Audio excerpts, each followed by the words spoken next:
বিসমিল্লাহির রহমানির রহিম রব্বি ইশরাহ লি সাদরি ওয়া ইয়াসসির লি আমরি ওয়াহলুল উকদাতাম মিন লিসানি ইয়াফকাহু কওলি। আমি একটু ওয়াজ নসিহত করি।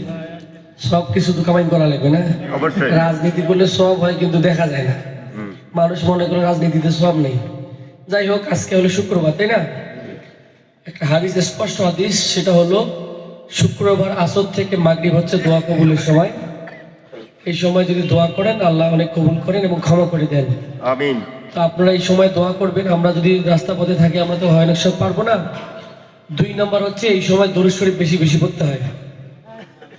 একটা স্পষ্ট হাদিস আছে, কেউ যদি 70 বার দরুদ শরীফ পড়ে তাহলে আল্লাহ অনেক তাকে ফায়দা দেয়, ক্ষমা করে দেয়, অনেক কিছু উপকার করে দেয়।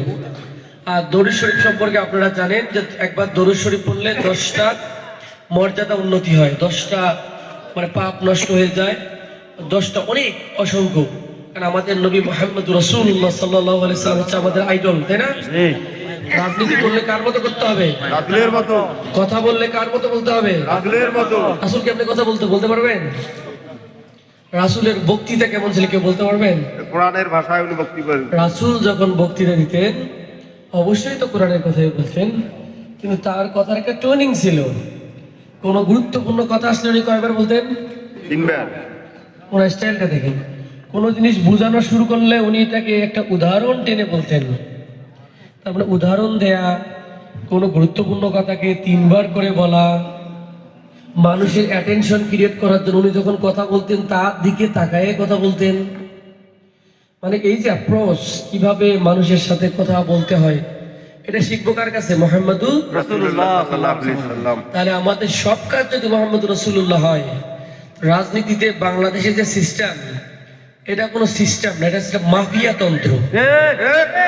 মাফিয়া তন্ত্র বোঝেন নাই? এই অঞ্চল যার লাঠি বাহিনী বেশি আছে সে দখলে রাখবে।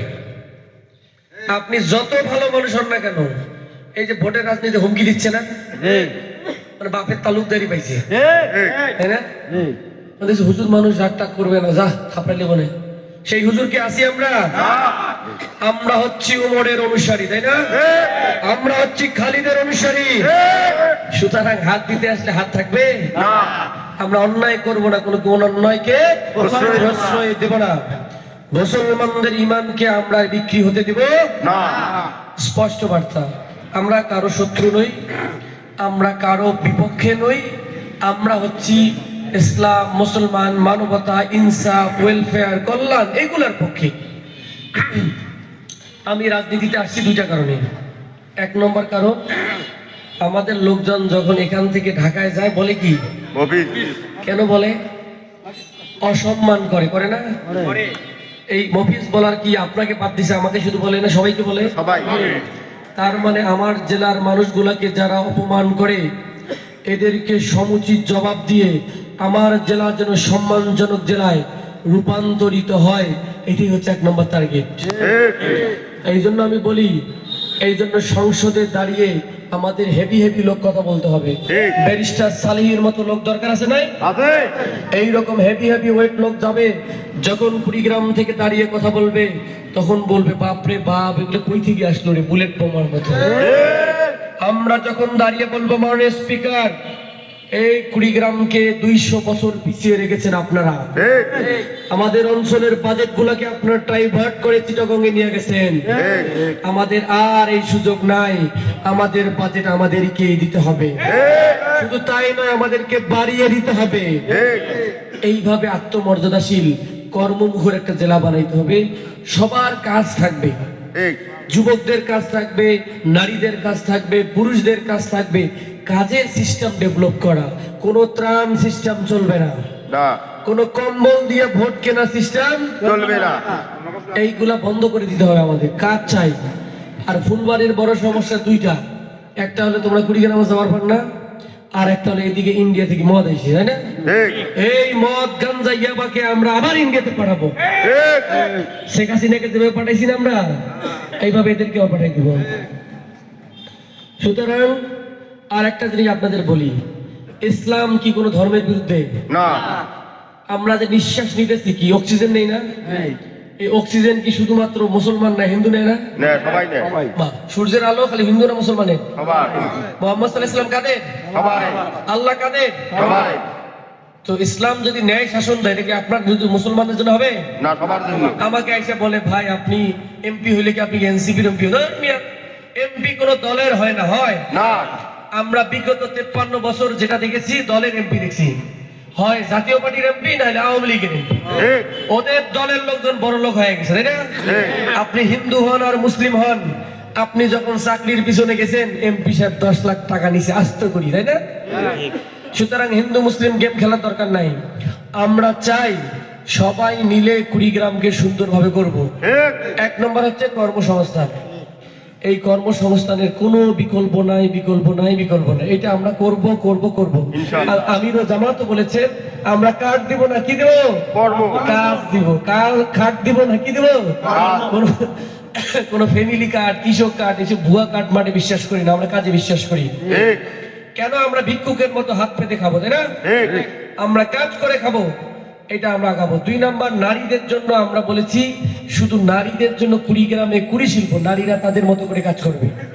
এই কাজের ক্ষেত্রে কি হিন্দু মুসলিম ভাগ করা যাবে না। যেই যোগ্য সেই পাবে, এটাই হচ্ছে আমাদের টার্গেট। ঠিক।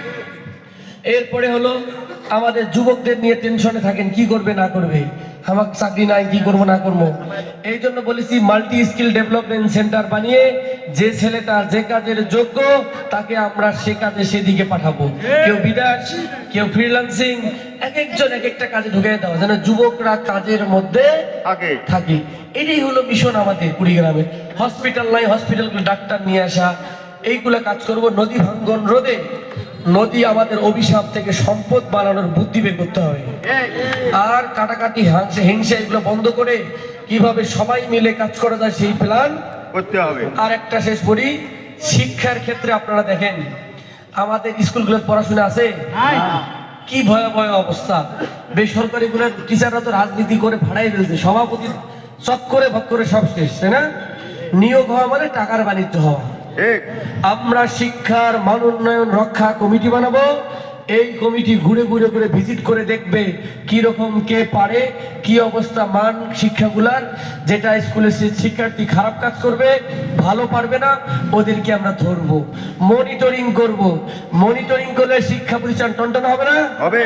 তখন আর 1-2টা স্কুল ভালো থাকবে না, সবগুলো স্কুল আমাদের ভালো হয়ে যাবে। তখন সব স্কুল যখন ভালো হবে আমার ছাত্রগুলোও ভালো হয়ে যাবে। আমরা এইরকম করে চিন্তা করতেছি যে কিভাবে আমার এলাকা পরিবর্তন করা যায়, এইটার জন্য আমরা কাজ করবো ইনশাল্লাহ।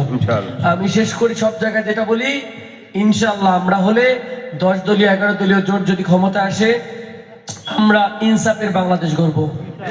আমরা কারো আমানত খাবো না, কাউকে আমানত খেতে দেব না। আমরা হক মারবো না, কাউকে হক মারতে দিব না। আমরা বলতেছি আমরা ইনশাল্লাহ দুর্নীতি করব না, কাউকে দুর্নীতি করতে দেব না। সর্বশেষ বলছি যে বললাম যে কুড়িগ্রাম বৈষম্য সর্বোচ্চ বরাদ্দ কেমনে আনা যায় সেটার জন্য আমরা চেষ্টা করবো ইনশাআল্লাহ। এটা বিষয় ইনশাআল্লাহ। মসজিদের বিষয়ের কথা ভেরি ক্লিয়ার। আমরা এবার 47টা মসজিদে আমরা রিকমেন্ডেশন করছি, প্রায় 45টাই হয়েছে আলহামদুলিল্লাহ। মন্ত্রণালয় থেকে 6টা আর জেলা পরিষদ থেকে আমরা প্রায় অনেকগুলো। তো এখন এই মসজিদের ব্যাপারে আমার কাছে সহযোগিতা চেয়েছেন। আমি বলেছি আমি একটা মসজিদ না, আমি কুড়িগ্রামের সবগুলা মসজিদের জিম্মাদারি নিতে চাই, কারণ সবগুলো আল্লাহর ঘর কিনা।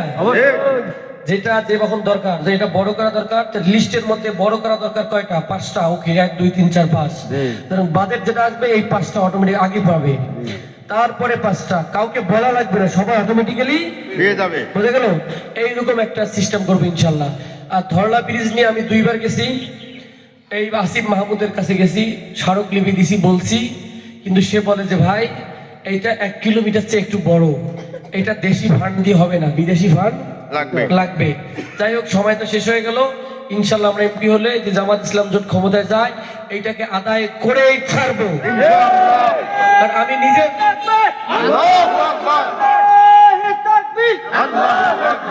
এখানে কোনো মার্কা আছে? তো শেষ করি। কোনো মার্কা আছে?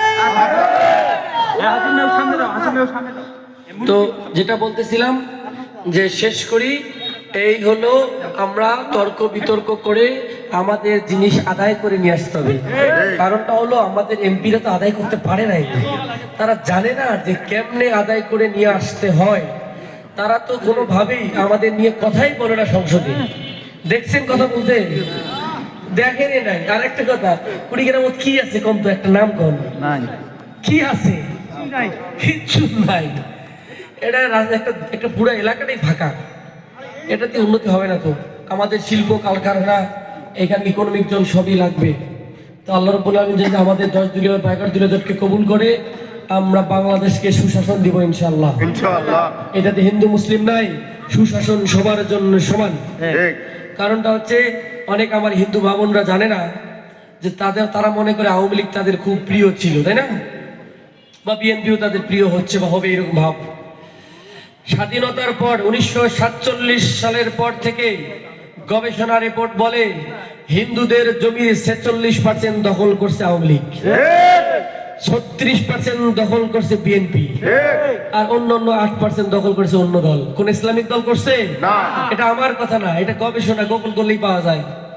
তাহলে কিন্তু তারপরও ওরা ভাব দেখায় যে ওরাই হলো বন্ধু। আমাদের মা বোনরা, আমাদের দাদা দিদিরা এবার বুঝতে পারছে যে ইসলামিক লোকজনের যে পিওর লোক, যারা তাদের মন্দির পাহারা দিয়েছে, তাই না?